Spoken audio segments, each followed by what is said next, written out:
weltare ɓiɓɓe fulɓe andu diine maɗa fedde heblo sukaɓe afrique takkusana yoni to lappol palol dande maayo ngol rewayi worgo mayila gambi ba fata dinguirayi fallemma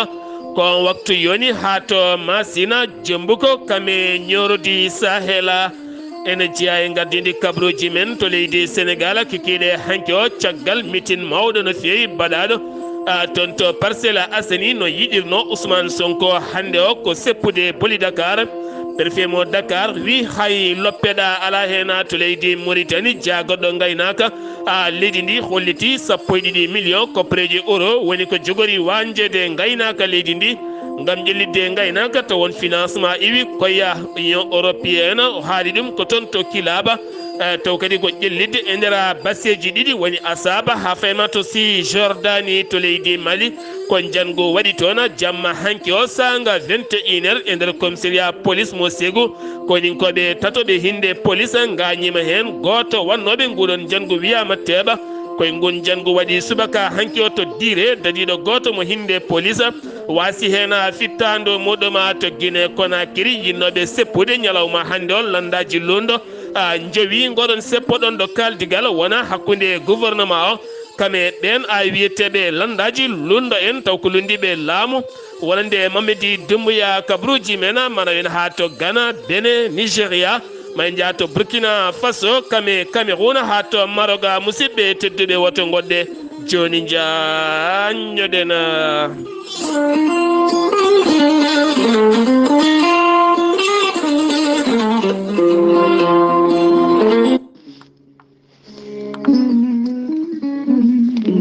ceerno Djiby Sy ko witti yanke leɗɗe ko safri yanke safruji fina tawa ceerno Djiby Sy ko jaadindo ɓalawal e danawal kala laaɓɗo reedu malaɗo wune ceerno Djiby Sy ne safra rafiji kewɗi ɗi jiida cirol ceerno Djiby Sy ne jogui leɗɗe fannuji tati hen fannu goto sa hutoriɓe ɗum fodde 13 fina yaltema ha laaɓa fannu ɗiɗaɓo o ko 19 rafi safrata fannu tataɓo o ko fodde 100 rafi ma yaltema ha laaɓa waddete koye gawri samme walla gawri ndemiri ceerno Djiby Sy ne safra rewɓe ronkuɓe sowade rewɓe dartoraɓe rewɓe ustoraɓe ndewagu kala ceerno Djiby Sy ne yawrene worɓe ustoraɓe gorago e yawɓe yitade koye mumen e on fannu mo jogui leɗɗe biyeteɗe muuɗa hirda noon ko yeddi ƴeewa ko joni joni muuɗa jiiya hoorema ha no hannirta ni ceerno Djiby Sy ne andino dendagal kine mum kadi omo jogui leɗɗe ummiɗe to leydi Mali kesi pulla cafroje rafiji kewɗi guila rafiji gorago ha e rafiji ustoraɓe ndewagu kala e wonduɓe estomac so tawi a hutorima ɗe leɗɗe kala ko ñamanoɗa tampinma walla ko jaranoɗa tampinma ma wattu ñamde jara ha no hannirta ni ceerno Djiby Sy ko laaɓɗo reedu malaɗo wune sa yannama ka miskino safruma ha mbiya wen kawa hay mbuɗa yoɓani so wona wonduɓe rafiji ɗiɗi woni mo seydneji mbakkitude hoore mum ha habba walla on jano borogal ceerno Djiby Sy ne jogui pegge usula ɓeydoje arsigaji pirtoji dabaruji bawɗi neldede kala leydi e kala continent ceerno Djiby Sy ko bawɗo listihara ko indema inde nenema dokkatamo haala ko ne nder ɓerde ma ha mbiya yoni so tawi ko tawateɓe nder leydi Mauritanie ko ujunere mbuɗo o guya so tawi ko leydi Sénégal e dendagal ɗe ñamojo franc CFA ko 4 CFA ceerno Djiby Sy numéro mo weeva walla nde yiɗɓe waɗnede listihara ko 77 653 0367 yiɗɓe hebdemo noon to banggue appel e to banggue WhatsApp kala ko numéro makko leydi Mauritanie ko 47 22 80 84 ceerno Djiby Sy ne andi dendagal kilineɓe mum ha tengtino e tawateɓe lappol polol dande maayo wonde miñi ko biteɗo ceerno Alassane Sy tawe to ñabina e oɗo saaha joni kala jiɗɗo hebde ceerno Alassane Sy to ñabina ko 32 62 04 99 walla mbaɗa 48 10 00 13 ceerno Djiby Sy ko laaɓɗo reedu malaɗo wune so tawi on pamodiri kala to mbawɗa wonde e leydi e continent to mbawɗa wonde safruji ma ne mbawi yettadema ha no hannirta ni ceerno Djiby Sy ko laaɓɗo reedu malaɗo wune mbadden danɗo faade makko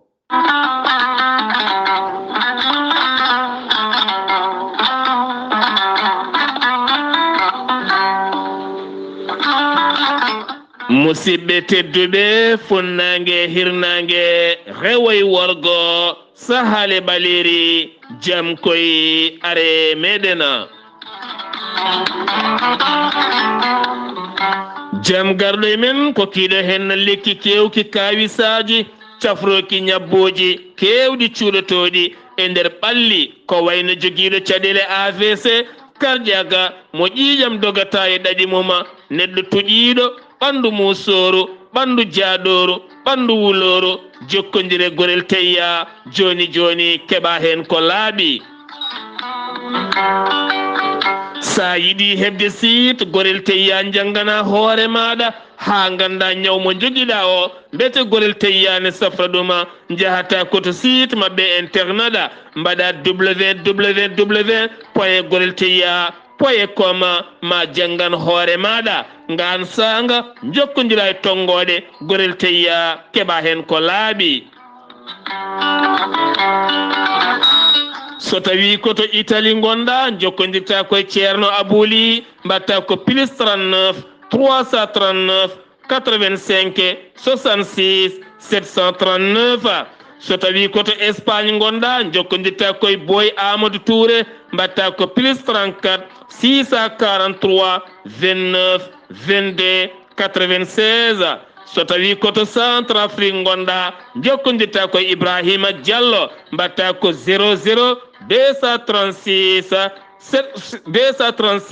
75 50 75 08 so tawi koto États-Unis de Amérique gonɗa jokkodirta koye Aboussa Kawral Fouta Business plus 1 34 77 01 56 77 so tawi koto leydi France gonɗa jokkodirta koye Haruna Ngayda mbatta ko 00 mbatta ko 00336 50 99 64 43 musidɓe tedduɓe mbaddene dando faade gorel teyya cafroro ɗena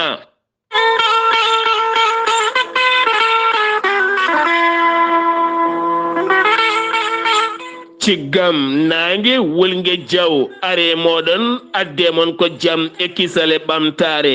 ciggam nangue wolgue diaw e gardogola Haruna Dawouda Ndiaye gorko mo Tumbela aɓe jogui beelama mawɗo habrude dendagal bandiraɓe kala aɓe jogui congélateur uji solaire taw kadi ko marque leydi Turquie ɗin congélateur uji solaire ɗi gardata koye ponoje majji kame batiraji majji dognataɗi ko ciggam nangue wolgue diaw panno solaire aji moƴƴi so tawi ɓe bannima ɗum installation e galle ma kala waktuji ɗiɗi ma heeb kaaƴe galas ha timma wona koye nguleki faya koye korka an jiɗɗo congélateur uji moƴƴi congélatement kala ko mbaɗɗa hen jokkodire ciggam nangue wolgue diaw ciggam nangue wolgue diaw ne jogui équipe moƴƴo keblaɗo to leydi Turquie taw ko heblo moƴƴo sukaɓe yadduɓe jamanu ciggam nangue wolgue diaw aɓe jogui ponoje e battiraji taw kadi ko panno solaire aji ɗi marque Turquie kame Allemagne kala sa jokkodire ciggam nangue wolgue diaw maɓe mbaɗane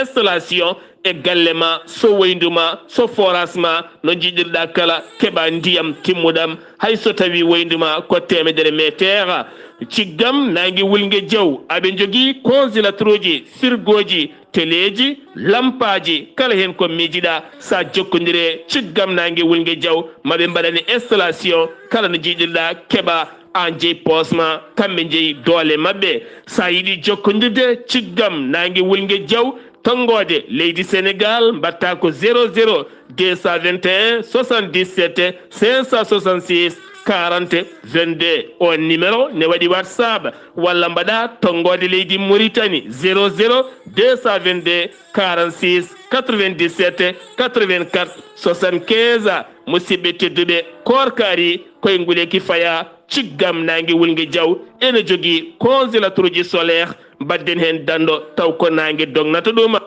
kettode kaburuji mon e ɗemngal pulaar Afrique Asie Europe Amérique Moyen-Orient Océanie jam ñalle mon musidɓe tedduɓe njeslaare 15 mbooy hitande ujunnaje 2023 yonti kumpital mon e ɗemngal pulaar ɗo yeeso haalirde he ko musidɗo mon guiɗo mon sehil mon Sar Abdullaahi Saar to karallagal Weltare TV ko musidɗo mon Saydou Abouba onon wawɓe hettade yewtere buuɗal yurmede eɗen gandi kala korka ha tenti korka yawtuga ko nden puɗiɗen yewtere men hakkude men e musidɗo men Khalidou Abdullahi Sy ko fate banggue tarihaji annabaɓe so jomiraɗo haaji lewru korka hikka woto ndate woto tarde ma on keɓen ko ɓuuri labde taw kadi koye ɗemgal moon fulfulde lamgal a ceer hono no adori buuɗal yurmede kala subaka e nder jayde moon weltare TV weltare ɓiɓɓe folɓe kikiɗe hanki o Dakar taw kadi ko toon to Parcelles Assainies toon to Parcelles Assainies kikiɗe hanki o to aka toon to Parcelles Assainies to akaba to akaba jafoɗon to tere akaba mo Parcelles Assainies hanki heewi yimɓe no feewi taw ko ɓeena notiɓe noddandu yeewi askan wi wonande landaji dentuɗi ndendini sembe mumen hankinde cuɓi wadde meeting mumen mawɗo no feewi on meeting noon teskama kewindi yimɓe no feewi kono kadi kala cuɗɗo toon konguɗi mum e mabɓe ɓakkata koye hoorejo leydi ndi ko wona ɗum ko noon kanko on biyeteɗo Mimi Touré taw kadi ganduɗa ko gonnoɗo hoore jagorɗo leydi Sénégal wonino kadi ɗowɗo guinol sumgoji sarɗiyankoji jawtuɗɗi wonino kadi gardinoɗo conseil économique et social mo leydi Sénégal fof koye laamu hoorejo leydi ndi woni Macky Sall on caggal nde luural ari hakkude makko e mawɗo leydi ndi oɗo saaha noon wo tawtoyi ngal diɗɗal hanki wo yiyama toon caggal nde o hocci micro o suuti toon konguɗi makko o erima kamɓe kala nde ɓe daroto ngam faddade 3e mandat hoorejo leydi Sénégal ko wona ɗum ko noon hanki o ngal moɓodiral caggal nde gasi ɓen yinnoɓe yaadude Sonko ha galle mum wattidi koye gaz uji ɗum ko police beele ndenka e kisal wona e ɗiɗon booli caggal on meeting no noddirno gardiɗo Pastef woni Ousmane Sonko ngam yinnodemo seppo balɗe ɗiɗi hande e janggo ɗum noon koye nder 46 département ji taweteɗe nder leydi ndi Sénégal kala kewɗi hen dokkiri yamirore préfet mo Dakar wi ko loppeda ala hen gon seppo ngoɓe tijjino wadde 16 heures ɗo gonɗen ɗo ha fayenma 19 heures e booli Dakar ɗum noon o holliti ko ɓittinde yimɓeɓe ko nonne kadi e addude ɓittodiral ne wawini jibinde hen fitinaji kanko préfet o noon o jaɓani ɗum ko nonne kadi préfet mo Kermassar tonne kadi jaɓaka ha fayenma toon to Fatick ɓen kala a jaɓanaka ko fate banggue ɓittinde ɓen jippotoɓe golle e yahoɓe haajuji men hadde jomumen yaade ɗum jeeyi sababu gon seppo haɗede ko wona ɗum ko noon subaka hande o koko hurla ha tekki galle Ousmane Sonko taweteɗo toon to cité Keur Gorgui subaka hande o wonande Guy Marius Sagna sarɗiyanke binoɗo jinnoɗo yaade toon ronki yettade ngam tawde ɗon ɓen dadiɓe kolliti hay goto natata kanko on Ousmane Sonko jaltinɗo vidéo dabɓowo holliti wonande o yiɗino nawde ɓiyi ko école kono ɗumen dadiɓe jaɓananimo ɗum siftinde on ñalawma janggo woni kuccodiral tengurengu hakkude Ousmane Sonko kamema Mbaye Niang ɗum ko caggal kanko on gardiɗo Pastef nde o yaltinno konguɗi makko hawo haali hen koppareje jonɗe no feewi ngam dirtini ɗum ko on biyeteɗo Mame Mbaye Niang on noon holliti mawo adda dalil labɗo ceera holko saabi ndeɗon takkere ko ɗum noon jeeyi sababu oɗon pooɗe ndure ñalawma janggo mo jogori nottoyade kikiɗe hanki onon o yaltini message makko kanko Ousmane Sonko o holliti mawo nottoyo kono kadi hay goto wiyetamo koye ngol lawol rewata walla ngol ɗo wela kala wo rewa e booli Dakar hawo yettoyo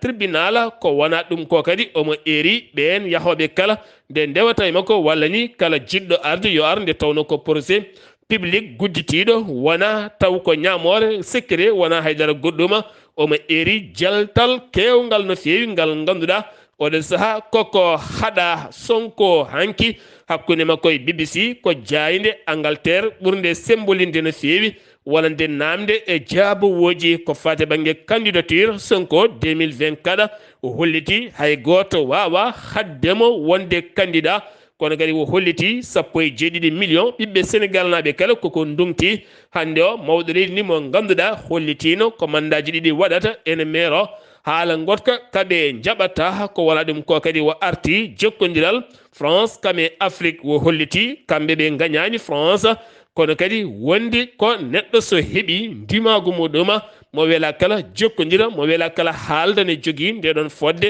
ɗum kamɓe ɓe teɗini ko fodde mabɓe ɓe teɗanaki hay dara a goɗɗo ma ha joni keddorɗen koye nder leydi ndi Sénégal gartatena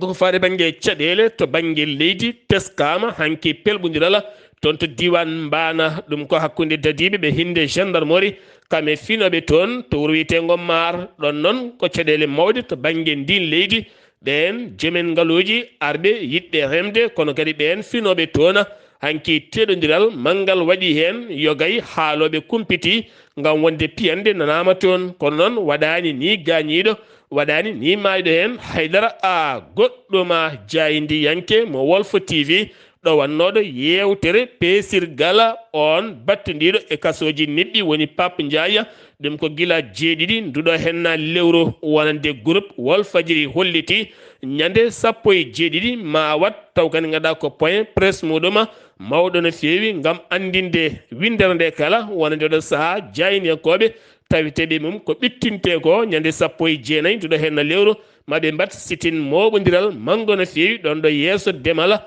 Wolf TV gam hollirde mette e caɗele maɓɓe kala teskama o saaha ko cumoli teskaɗi e kala sahane mbaɗa tene ko bomare mawde cum teskaɗo baɗɗo goɗɗo koye jahayi noon to leegal bitegal daaru cubbo ko toon daaru cubbo ko cukalel ngel duuɓi tati wasi hen fittande moma ngel wiyete ko amar taw jeeyi ɗum sababu ko courant sirki courant ɗum jeeyi sababu oɗon wonande ɓen siggittoɓe courant walla tan ɓoggi ɗi pewani guilay chargeraji ha e goɗɗum ha e prise aji kala nde jomen ndentoto no fewi nde tawnoɗo saaha cummoji ɗi ne teska aɗi kewi no fewi gartatena koye pawgol tuufere hanki taw ko académie nationale de la police sénégalaise ɗum jeeyi sababu noon wonande sous secrétaire mo États-Unis de Amérique tawtorama taw kadi Amérique jungo mum ene naati hen ha moƴƴi hakkude makko e jagorɗo gueɗe nder leydi kame jaccingol laamu gam mahade wonande école mawɗo no fewi taw ko école police ɗo heblo ngarɗugo taw kadi ko yaddugo e jamanu ngaalu waɗagu hen ma tolno 6 million koppareji dollar ma wona e 1 milliard koppareji franc CFA taw kadi ko heblordu ngarɗundu no fewi ko wona ɗum ko noon kanko on debbajo taw kadi ganduɗa ko sous wonande États-Unis de Amérique on sous secrétaire États-Unis de Amérique o dañi joɗodade hanki o e mawɗo leydi Sénégal ɓe kaldi toɓɓe kewɗe no fewi ko fate banggue fodde neɗɗo e nder leydi ndi Sénégal joni keddorɗen joni koye nder leydi Sénégal gartaten koko fate banggue faggudu leydi Sénégal ɗum ko caggal jillu wonande mission taw ko FMI ɓe kolliti kamɓe en arɓe guila 8 ha 14 nduɗo henna lewru ɓe kolliti weltare men mawde no fewi ɗon ɗo faggudu leydi Sénégal ene ɓuuri ƴellitade ɗon ɗo aduna o kala CRT oɗo henna boros bonɗo mo Covid 19 ko wona ɗum ko kadi guerre gonaɗo hakkude Ukraine kame Russie haɗani Sénégal faggudu mum ne yaari yeeso no fewi on mission e gardogol Edouard ɓe dañi joɗodade Amadou Ba hoore jagoɗo leydi Sénégal Mamadou Moustapha Ba taw ko jagoɗo finance et budget ko wona ɗum ko sohna Oulimata Sarr jagoɗo économique kamɓe kala ɓe joɗoɗima gam yewtere faggudu ƴellidde e tiggidde yoga e tiggue ngaaluji cuuɗiɗi ha Sénégal ngaalu mum ɓeydo ƴellitade jokkodiral hakkude mum e FMI woni catal tambingal koppareje ñamateɗe e nder windere nde kala keddoren ha joni koye gendi Sénégal gartaten koye dadiɓe faggudu woni douanier leydi ndi kolliti nangui kene tolno e médicament ji contrefaçon ɗi gona moƴƴi no fewi hakkude leydi to hade banggue funnague ɓaƴƴo worgo seeɗa kene tolno e jar mum 2 million koppareje franc CFA ñande joyinduɗo hen no lewru toon to région mo Fatiga Gossas noko mbiyata a jaaho ko toon ɓe nangui ɗum jaaho Chine en wonde nokko mbiyata nord de riba kame Kër Ayyuba toon to Saint-Louis nokko mbiyeteɗo mbaggama ene wonde toon to Rosso ɓe nangui hen leɗɗe kewɗe tawde gona leɗɗe moƴƴeɗe jar mum jahata ha 2 million koppareje franc CFA jeheten ko toon to Ziguinchor taw yen toon musidɗo men Amadou Ishaga Kebe assalamu aleykum wa rahmatullah. aleykum salam wa rahmatullahi taala barkatu Sar Abdullaahi Saar on calminama on juurama kabaruji garaɗin ɗo jeytan ko to université Assane Seck vacataire uji wonɓe ɗon ɓe janguinoɓe ɓe mbaɗi diño mabɓe hanki ɓe kolliti kamɓe de caɗele mabɓe ina wayno lebbi jawtuɗi fof ɓe joɓaka ɗum noon so tawi ɓe joɓaka ɓe jogorani darade e damal école saka darade e nder école eɓe jangguina ɗum noon ɓe kolliti ɗum irjaji ɗi noon kolliti yo laamu ngu waw yobde ɓe ko ɓuuri yawde yaccade so ronki ɗum jagde mabɓe nde jogori ko tardude no fewi so en garti ɗo e nder Ziguinchor eɗen gandi plateforme laape ɗum ko rewɓe joguiɓe jaam e Casamance jokkodirde société civile ɓe kolliti holɗum hanki ɓe kaali sunare mabɓe e mette mabɓe baɗeteɗe ɗeɗo dewle ina wayno rewɓe ɓe hande goni koye kasoji e dewle ko ɓuuri hen hewde ɓe nana ƴette ɓe nana piye ɓe nana mbaɗe viol ina porcé ina mbaɗe fofof ɓe nana jogui liggeyaji ina liggono worɓe ni ɓe nana ndema ɓe nana peƴƴa ɗum ɗon foti ko nattude ko ɓuuri yawde e yaccade gorko yo won gorko debbo wona gorko debbo wona debbo so ronki ɗum wiyede debbo yo lomto gorko ɗum ala ɓe ngala hen hande ɓe ngala hen janggo ina wayno leydi ni fof ko jogorɓe yillade ɓe kollita ɗeɗo gueɗe debbo suudu muɗum foti wonde e bureau goɗɗum ala ko foti liggade so tawi debbo wayi hande no gorko ni ɗum no yo nattu ko ɓuuri yawde e yaccade so en garti ɗo e nder Bignona eɗen gandi holɗum mawludo waɗi ɗo en hecci hanki holko ɓuuri teskitede ɗon préfet o e haala muɗum e oɗo maire Sindiang Assoumane Mane eɗen gandi ko APR o holliti Mansour Faye arino ɗon ɗo fooñi ɗo ƴewde golle ɗe yoɓe gandina Mansour Faye noon golle ɗe gasani ha joni ina wayno golle ɗe ko dartiɗi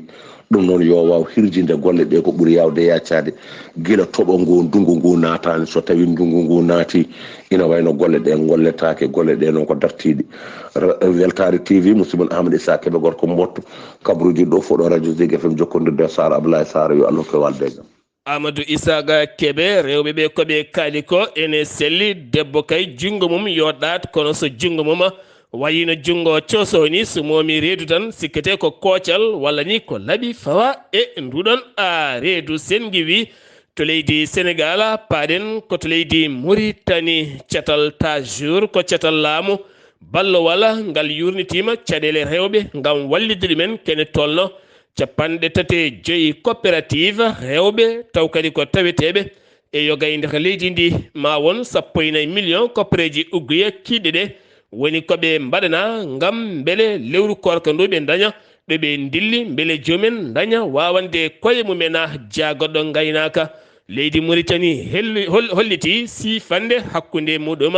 kami union européenne kene tolno 12 million koppareji euro ma wonoya kene tolno koppareji jonde taw koye koppareji ugguye ɗum o haali ɗum koto woni wiyetengo kilaba ngam ɓamtude gaynaka e nder basseji ɗiɗi ɗi to Asaba ha Fayma to Sijordani beele ko fate banggue gueɗe gaynaka wawa ɓamtade e nder leydi ndi Mauritanie jagoɗɗo awo mo gendi leydi Mauritanie woni Mohameda Wuldo Abidina wawi joɗodade e joɗaniɗo wonande Nations Unies to banggue Afrique woni Andiaya ɓe mbawi yewtidde toɓɓe jaƴƴe no fewi nden jonde jooɗa koto bureau jagoɗɗo awo mo leydi Mauritanie ngam hesɗitinde jokkodiral hakkude leydi Mauritanie to banggue awo maje kaɗɗe ɗe e to banggue nden ko hakkude mum e Nations Unies ko fate banggue jokkodiral golle gonɗe hakkude mabɓe jonde G5 Sahel taw ko SPRN kene tolno e yonɓe joɗima jonde wattude 11 e ɓiire jonde ɗum ko hanki fuɗɗi toon to Nouakchott lamorgo leydi Mauritanie ngam yurnitade dossier ji G5 Sahel gila fuɗɗi ha ɗo golle mum gueɗe mum kala ɗo jarata e huccande wonande juɓɓudi golle jonde jogorde joɗade ñande nogas nduɗo hen lewru taw joɗato ko jagorɗe affaires étrangères de G5 Sahel nden jonde latato koto Nouakchott ngam huccande golle 2023 gonaɗo ngam yidde ƴellidde ko fate banggue wonande G5 Sahel guilay to banggue golle mum ha e faggudu mum ha e yangara hakkude ɓiɓɓe mum taweteɓe nder leyɗele mum kala maɓe jurnita dossier ji ɗi leydi Mali gila Mali yattiren caggal yidde Mauritanie oɗo saako dogde hena koyɗe jaam ha leydi ndi Mali wawa artude e nder cetal G5 Sahel nde tawno Mali heedani hena caggal no feewi to leydi Mauritanie keɗoren to galle lamorgo to hoorejo leydi ndi Mouhammeda Cheikh Al Ghazouani bismima toon sete giwɗo toon to Sahrawi taw kadi ene addi ɓattake giwɗoy gardiɗo Sahrawi woni Ibrahima Ghali taw kadi on ɓattake woni hen ko hestitinde calminali nonne kadi jokkodiral cehilagal e golle hakkude leydi ndi Mauritanie kame leydi Sahrawi ko nonne kadi darde Mauritanie hakkude mum e leyɗele hoddiɓe mum ndin juɓɓudi aɓe jonni kono kadi aɓe ɗamini kadi fiɓodirde golle e jokkodiral hakkude ɗeɗo hen leyɗele ɗiɗi ha ɓuura yarude yeeso landaji lundo e konngol tawassula ɓe kolliti wala nde oɗo saaha ɓe jiiɗi ko dañde hoolare timmude iwde laamu ngu ha tenti noon cetal tambingal ko fate banggue sumgoji leydi ndi hollirɓe wonande ngol binditagol gasi ha laaɓi kono kadi ko winditi e ɗiɗo hen sumgoji payaɗi ko ɓuuri hewde ni e ko winditi e sumgoji 2019 jawtuɗe ɗi kono kamɓe tawassulɓe kolliti yiddeɓe ɗum kala ko ɓerɗe mabɓe deññede taw guyka wonata ko fate banggue ɗiɗo hen sumgoji guilay ɓen winditiɓe ha e rokkude yimɓeɓe no gotirta e moni kala hokkede orientation ɗo winditiɗo hol juɓɓudi woteɗe no yarata kala taw watta guyka watta jamfa watta suuɗo haydara ko ɗum woni koɓe namdi beele ɓerɗe mabɓe ɓuura dejje hen sifande hakkude gouvernement mo leydi Mauritanie kame ambassadeur mo leydi Amérique taw sifinde en sifande ko jagoɗo faggudu genniɗi woni Ousmane Mamadou Kana ma wonoy milliard uji sappo ko fa milliard uji sappo taw koye koppereje guiya kiɗɗe ɗe ɗum noon ko ƴellidde cuuɗi janguirɗi kame jangde yogay wilayuji taweteɗe nder genniɗi ko wayno Tagan Gorgola Barakana ha e nokkuji goɗɗi kala beele jangde muma ɓuura ƴellitade taw ko duuɗe mawɗe maheteɗe ha jangde nde ɓuura wawde rokkude sukaɓe ko poti wawde ñaƴirde janggo tambade leydi ndi keddoɗen ha joni koye leydi Mauritanie wonande autorité ji ɗi leydi Mexico ɓe kolliti ɓe pawi juuɗe mabɓe capanɗe joyo e jeenayo migrant taw ko dogoɓe walla mbiyen ɗannotoɓe ɗanleɗe ndewani lawol taw koye état mo sonora ɗum noon ɓe nanguiɓe hen kene foto wonde sappo e jeenayo ko Mauritanie naɓe kamɓe kala ɓe tottama catal tambingal ko fati banggue ɗannotoɓe ɗanleɗe ndewani lawol ngal mbiyata inma ene tawi juuɗe ɓeɗon Mauritanie naɓe taweteɓe toon laamu Mauritanie hollitino ma wat peeje kala ha ɓen Mauritanie naɓe gona e jaam e kisala keddotoɗen ha joni koye gendi leydi Mauritanie jagoɗo faggudu koyemo garden sifande nde o waɗi taw ko don haalisa jonɗo no feewi kene fotto wonde 600 millions taw koye yena taw koye koppereje wonande Japon ma wona go piccal 5 milliards koppereje uguiya ngam ƴellidde ndema ɗo e duuɓi paaɗi ɗo e duuɓi tati paaɗi ƴellidde ndema e nder leydi Mauritanie nden sifande waɗi koto bureau ambassadeur mo leydi Japon taweteɗo to Nouakchott to leydi Mali commissariat police de 2e arrondissement de Ségou ko hanki sanga 21h ko nden worɓe joguitiɓe jani e oɗon commissariat ngal pellodiral jeeyi sababu ha koñinkoɓe tatoɓe police gañi hen taw kadi ɓen watɓe ndeɗon fiyande hen goto nanga kono kadi moto goto duppama hen kure kewɗe juuli miruji no feewi ɗum ko caggal nde police nodditi ngal keewal wawi uddude wone leeɗe ko wayno siiɗo ko leegal wiite noon kame suni koro ɗon ɓe mbawi jaggude hen goto heddiɓe jagga kam mbaɗe ladde fiyande wonde ko subaka hanki lawa to diire taw gadda koye poste police natirde diire wonande ɓen arannoɓe luuma ɓen mbiyat duggere ko wayno luuma walla mbiyen ko wayno duggere jeere mawde waɗode kala talata to diire kamɓe ɓen joguitiɓe armée ji ɓe gaari koye werlamo hinde pikkoɓa nden ɓe wattima poste police ne wonɗon police kamɓe gendarme aɓe nden ɓe gaynima kure ɓe dañi yoɓade fittadu police goto gendarme goto gañima hen hanki noon on luuma heɓano wadde kala kam nannoɗo nden fiyande subaka law ko ɗon tan ruttiti guilay ɓeena te fankoɓe regginnoɓe mbalonen jawkonen nayen gam ɗaminoɓe yeyde kam gona heblorade korke ko ɗon tan duttiti ndeke noon ndeɗo fiyande jeeyi sababu dire ya taw ene jogori yuɓɓinde duggere mum wonde a faande to leydi Mali keddoɗen syndicat ji ko fate banggue professeur uji enseignement secondaire taweteɓe to lycée mo dugu kolo ene tawe toon to kaya natani hofgo juuɗe balɗe tati gam hollirdeɓe lycée mabɓe ala kala ko woni hen haydara ko fate banggue kaɓirɗe ɗeɓe jogori heblirde ɗen sukaɓe wonani sago mabɓe nadde hofgo juuɗe kono yiddeɓe soɓe dokka sukaɓe gandal ya taw ken rokka sukaɓe gandal ene tawe e nder oɗon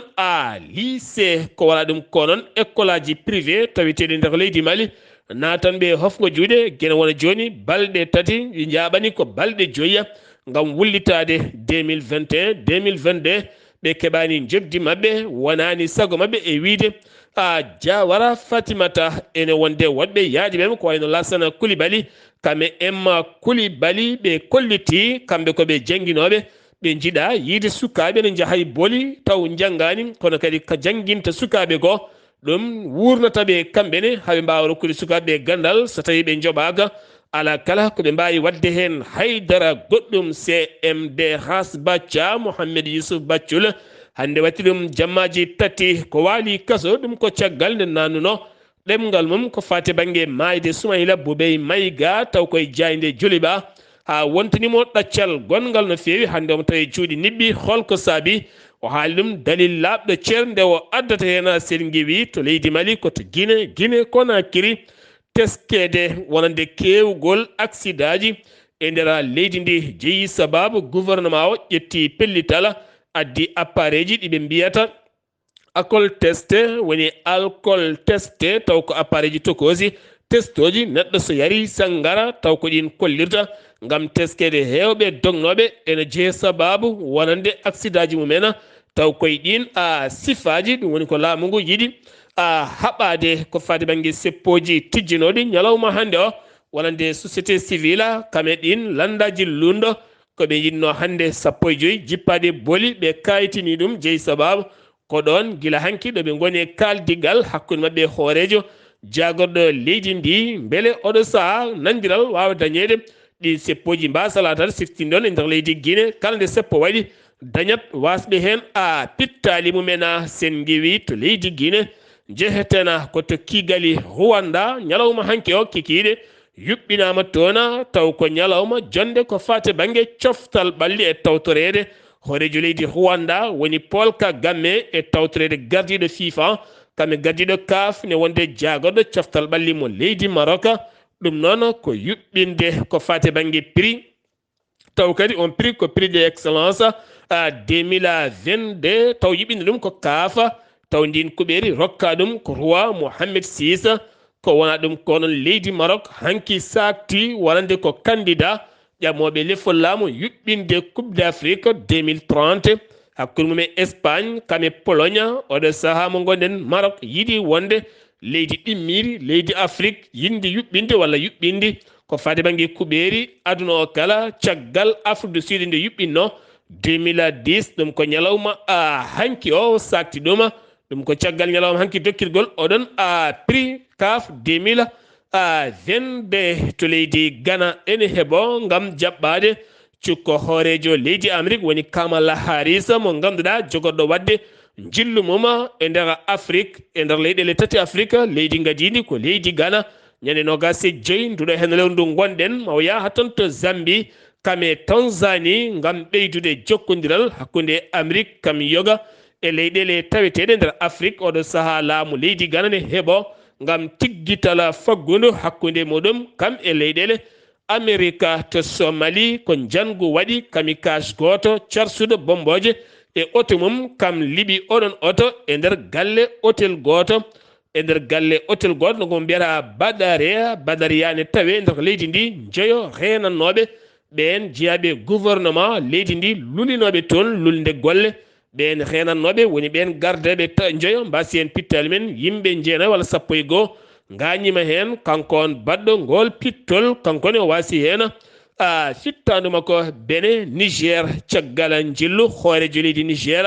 hakkude mum e talent Bazoum ɓe mbawi yewtidde jokkodiral to bange koninkoɓe gendi leyɗele mabɓe ɗiɗi beele wawde habtade ɓen witeɓe terroriste en woni seɓɓitiɓe jogotoɓe armée ji kala saha ene mbaɗa jangoji ko wala ɗum ko Mohamed Bazoum holliti yidde ɗum ko hakkude bene nde wawata jokkodirde to bangue faggudu e gueɗe fadɗeɗen gueɗe o yilloyima kaggulaɗe mawɗo moɓe inniri jigɓe taweteɗo kene wona 30 kilométre hakkude mum e Cotonou siftinde ona gueɗe kewɗe leydi Niger ene iwri ɗum toon to leydi Benin taw arata koye kaggulaɗe walla arata koye maaje kaɗɗe guiwoje yoga e leyɗele Europe walla aduna kala faade toon to Cotonou yaha toon to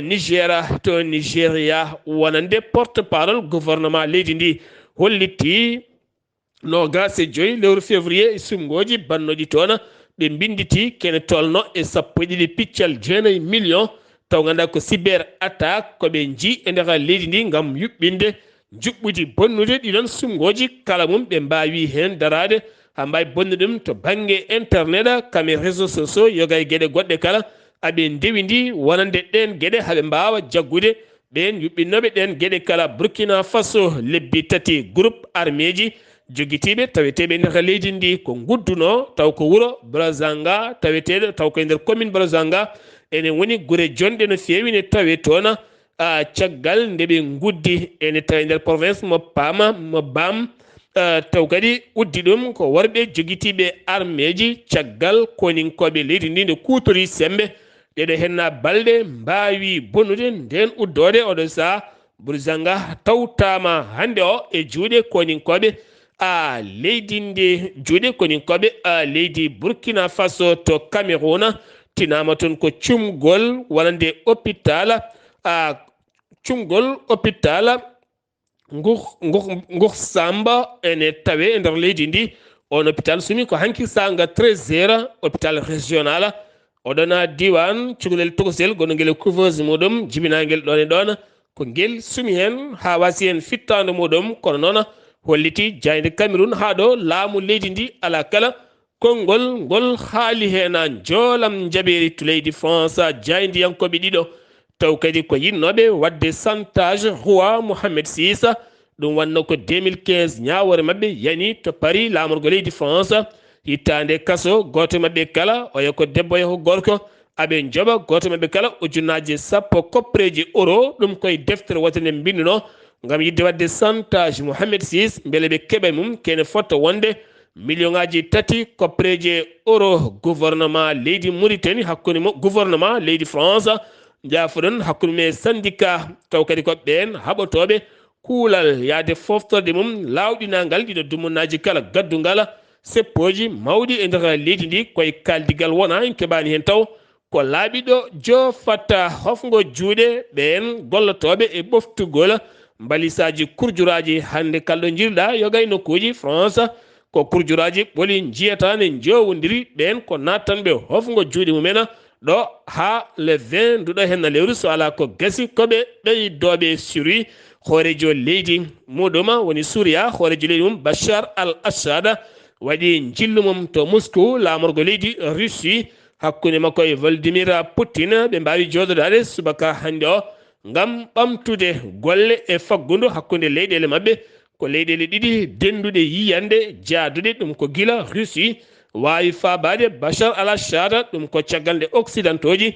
jinno ittudemo e lefol laamu ɗum ko caggal filñiterde wannode e ndera leydi makko ndiwowa waño ka leydi Russie tumama ko kam derguiti drone Amérique naɓe taweteguel e maayo ɓalewo wonande koninkoɓe leydi Russie kolliti laana mumen ndiwowa waño ɓe jiyi ngel dorel kono haydara ala ko mbaɗi oɗon drone ko wona ɗum ko ambassadeur mo leydi